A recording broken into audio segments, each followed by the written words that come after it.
పని చేస్తున్నప్పుడు పని చేసుకోవడానికి దేవుడు మంచి ఆరోగ్యాన్ని ఇవ్వాలి. ఇప్పుడు వాస్తవానికి మరి విజయ బయలుదేరి పనికి వెళ్ళాలి. వెళ్ళినప్పుడు అతనికి ఆరోగ్యాన్ని ఇస్తేనే, దేవుడు ఆరోగ్యాన్ని ఇస్తేనే మరి పొద్దస్తమానం పని చేయడానికి ఆరోగ్యం ఇవ్వాలి, ఆయుష్ని పొడికివ్వాలి. మరి పరంజలు ఎక్కుచున్నప్పుడు దిగుచున్నప్పుడు ఎవరు కాపుదాలు ఇవ్వాలి, ఎవరు ఉపకారం చేయాలి, ఎవరు మేలు చేయాలి? దారి ప్రయాణాల్లో వాహనాలని నడుపుతున్నప్పుడు దేవుడు చూడండి ఆ వాహనాల ద్వారా ఎలాంటి ఇబ్బంది లేకుండా కాపాడుతున్నాడా లేదా? బైబిల్లో 21వ కీర్తనలో 121వ కీర్తనలు అంటాడు, ప్రేమైన దేవుని బిడ్డలారా, పగలు ఎండ దెబ్బ తగలకుండా, రాత్రి వెన్నెల దెబ్బ తగలకుండా, ఏ అపాయం రాకుండా దేవుడు కాపాడుతున్నాడు.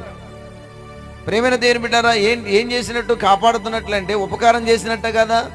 ఒక వ్యక్తి బయలుదేరి పనికి వెళ్ళి ఆ సంవత్సరం అంతా పని చేసుకుని తిరిగి ₹1 ఇంటికి తీసుకొచ్చుకుంటున్నాడంటే దేవుడు ఉపకారం చేసినట్టే కదా.